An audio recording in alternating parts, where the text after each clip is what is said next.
मैं एक धर्मरथ चक्र हूं। हमारे विधाता ब्रह्मा के हाथों स्वयं बन गया हूं मैं। कई सदियों से, कई युगों से इस समस्त जगत में हो रहे सभी विषयों पर एक नजर डालकर रहने वाला रथ चक्र हूं। इस सृष्टि में समय के साथ हो रहे परिणामों का और बदलावों का प्रत्यक्ष साक्षी हूं मैं। मेरी आंखों के सामने कई युग गुजरे हैं और हजारों साल बदल गए हैं। इतने युगों में कई सारे चमत्कार और आश्चर्यचकित कर देने वाले परिणाम हुए हैं। उन यादों के पिटारे को खोलने पर मुझे ऐसा लगता है कि मैं खुद उस समय को वापस जाकर उन यादों को जी रहा हूं। मुझे ऐसा लगता है कि विधाता की सृष्टि कल ही हुई है। दुष्ट के विनाश के लिए उस समय श्री हरि के द्वारा लिए हुए अद्भुत अवतार आज भी मेरे मन में संजोए हुए हैं। भोले शंकर के वरदानों का गलत इस्तेमाल कर चुके असुरों का हाल आज भी डर फैलाता है। जगन माता की लीला विनोद विन्यास को याद करने पर मेरी खुशियां अंबर को छूने लगती हैं। सुरों के संग्रामों में कई आश्चर्य देखने को मिले हैं। अप्सराओं के साथ मुनियों की नोक झोंक आज भी आलोचना का विषय है। तो ये है हमारी कथा, ये है हमारी कविता। हर एक कथा एक अद्भुत दृश्य काव्य है। हर कथा एक नई क्रांति को जन्म देती है। इन अद्भुत और आश्चर्य से भरी कथाओं को सभी को बांटने की मेरी आकांक्षा का प्रतिरूप है ये पुराण गाथा। वेद व्यास के प्रिय शिष्य और पुराणों के ब्रह्मा सूत महर्षि का यहाँ आना मेरे लिए बहुत खुशी की बात है, क्योंकि उनके द्वारा मेरी आकांक्षा पूरी होगी। आप सभी को वे महत्वपूर्ण कथाएं इन्हीं के द्वारा सुनवाऊंगा। उनके आने के इंतजार में सुंदरता से भरे नैमिषारण्य में शौनक मुनि के आश्रम में आपको लिए चलता हूं। आइए।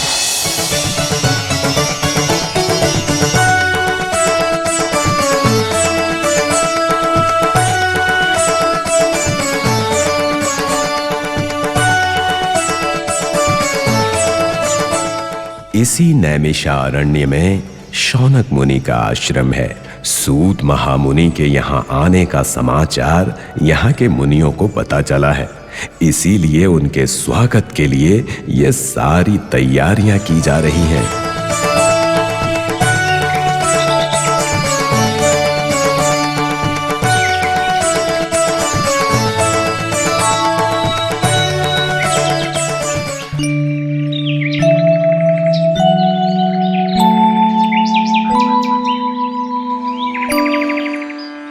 ये शौनक महामुनि हैं। इनका असली नाम कृष्णावध है। सुनका के पुत्र होने के साथ साथ ये समुद्र देवता के पौत्र हैं। ऋग्वेद अनुग्रहुनि, अरण्यगम, रुकपालु, साख्य के नाम से कई रचनाएं कर चुके हैं। पुत्र अश्वलायन। जी गुरुजी। वेद वेदांग वेत्ता, सर्व पुराण संविधान वेत्ता श्री सूत महामुनि के हमारे आश्रम में पधारने का शुभ समय हो रहा है। अंदर जाकर अतिथि सत्कार का प्रबंध करो। जो आज्ञा गुरुजी। गुरुवर्य, मुझे एक अल्प सा संदेह है। पतंजलि, पूछो पुत्र। समस्त वेदों के अधिनेता सूत महामुनि के बारे में जानने की इच्छा हो रही है। पुत्र, सूत महामुनि के पिता रोमहर्ष हैं। वो साक्षात वेद व्यास के प्रिय शिष्य हैं। व्यास द्वारा रचित अष्टादश पुराण को समस्त लोकों तक पहुंचाने का निर्णय करने वाले महान सिद्ध पुरुष हैं। उनका मूल नाम उग्र श्रवण है। स्वामी, किंतु मैंने सुना था कि वो व्यास जी का दर्शन। वो सत्य है पुत्र। अपनी तपस्या के बल पर साक्षात वेद व्यास मुनि को उन्होंने प्रसन्न किया है। महामहिमा है उनकी, प्रातः स्मरणीय है।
मुनीन्द्र, आपके आगमन से हमारा आश्रम पावन हो गया। पधारिए मुनिवर, पधारिए।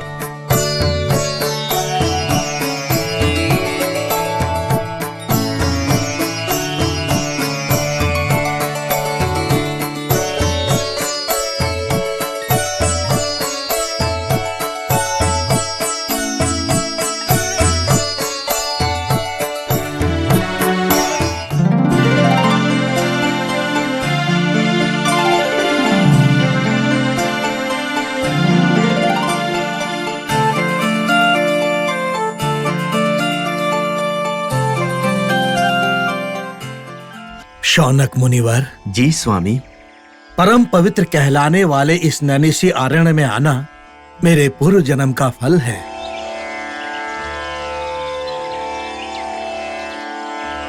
साक्षात ब्रह्मदेव के आशीर्वाद के साथ बने आश्रमों को देखना मेरा परम सौभाग्य है मुनिवर। मुनिवर, इस आश्रम के वातावरण में इतनी प्रशांतता है कि मुझे हिमालय के हमारे महा आश्रम की स्मृति दिला रहा है। धन्य हो गया मुनिवर। मुनिवर, बहुत विलंब हो गया है, भोजन भी तैयार है। आइए स्वामी, आइए। अवश्य।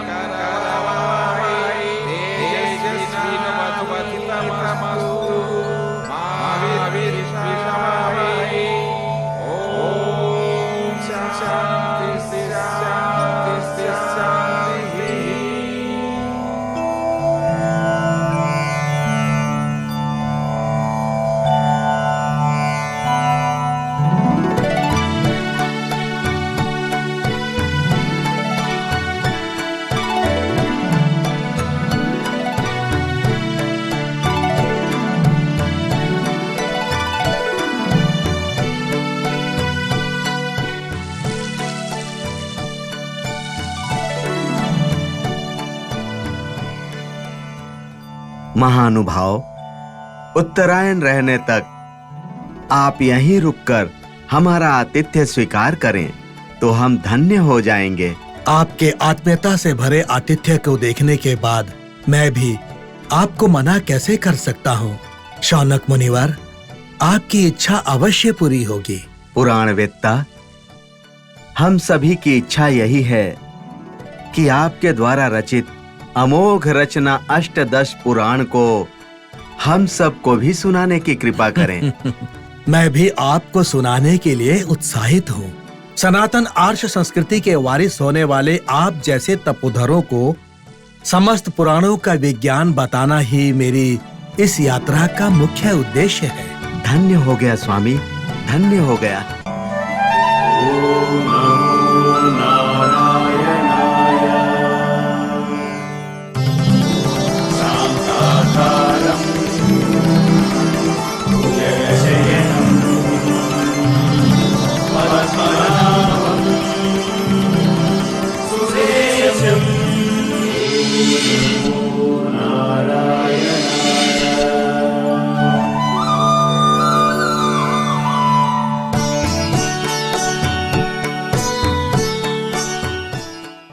नारायण नारायण।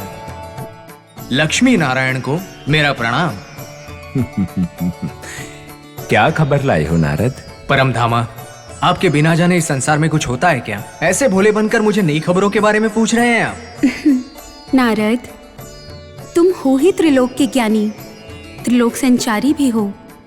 श्री हरि को सब कुछ पता होने के पश्चात तुम्हारे मुंह से सुनना अच्छा लगता है। हाँ माता, ये सच है।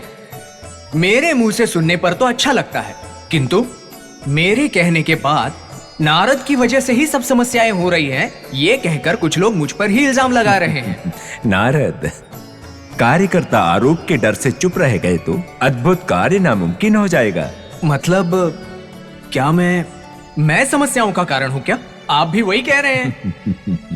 नारद, स्वामी के कहने का अर्थ है कि तुम कार्य करता हो।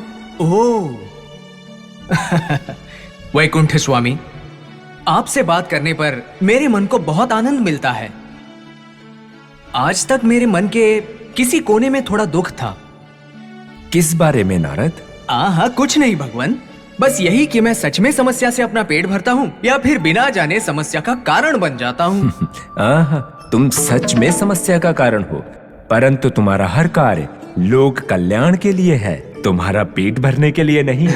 हे माधव, मेरा दुख यही है कि सारे लोकवासी मुझे आपके जैसे समझते ही नहीं हैं। नारद, तुमने ये सुना होगा कि लोग कौवे के समान होते हैं।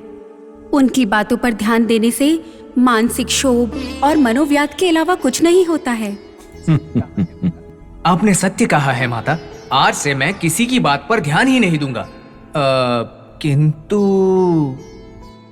किंतु क्या बात है नारद? जो बोलना चाहते हो बोलो। हे केशव, लोगों पर और उनकी बातों पर ध्यान नहीं दूंगा, इतना तो मैं कर सकता हूँ। किंतु कभी कभी कई जगह कुछ दुख भरी घटनाएं हो रही हैं। सबसे ज्यादा जिनका मैं निरंतर जाप करता हूँ उन श्रीमान नारायण की, उनका अपमान करने वाली बातों को मैं बर्दाश्त नहीं कर सकता, कदापि नहीं। वो सब बीती हुई बातें हैं, वो घटना अब दोबारा नहीं होगी नारद मुनि। तुम्हें दुख पहुंचाने जैसी परिस्थिति अब नहीं आएगी। स्वामी, ऐसे घटनाओं की परिस्थिति अब आई है। मेरी चिंता तो बस स्वामी के अपमान के बारे में ही तो है।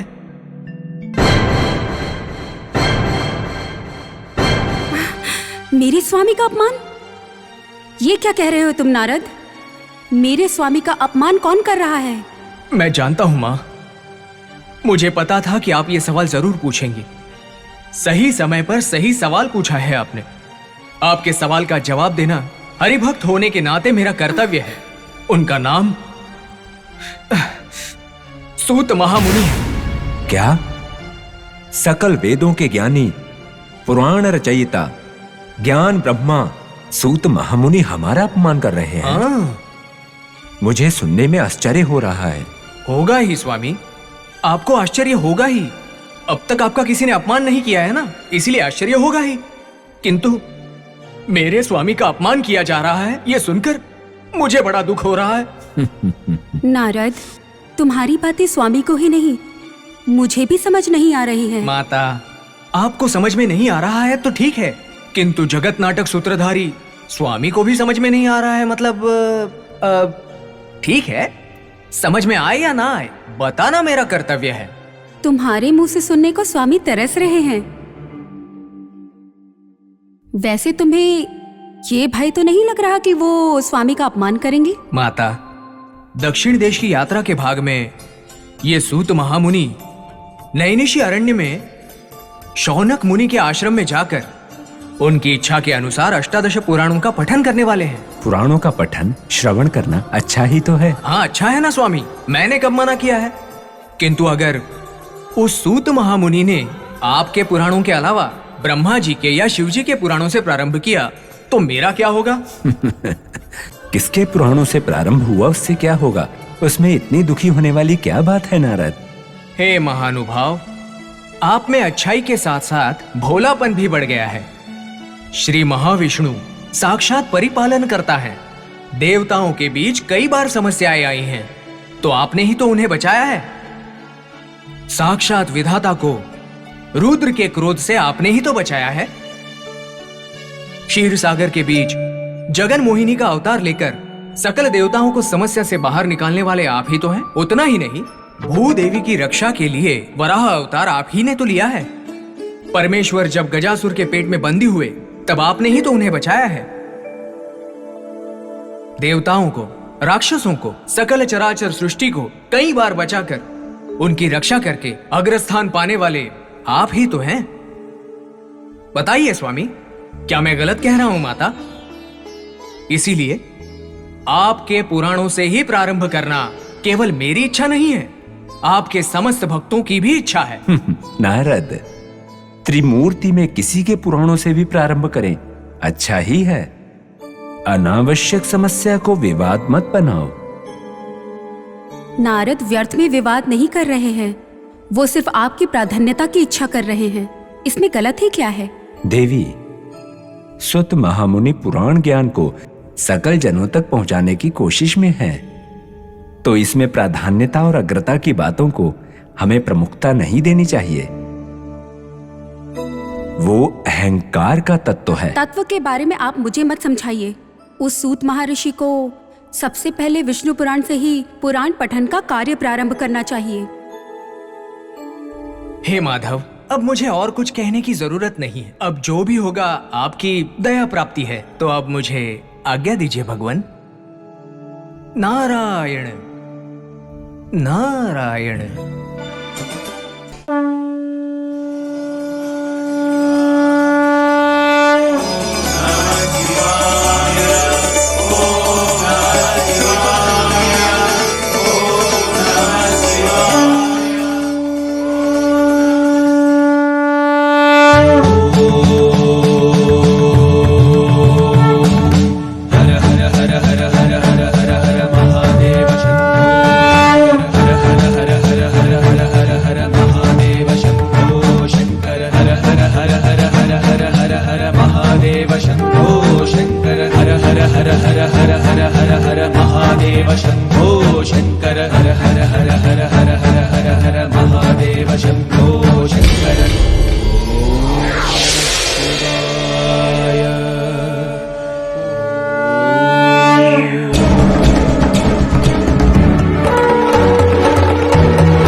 हर हर महादेव,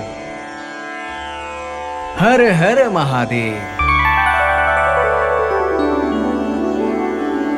तो ये है समस्याओं का कारण।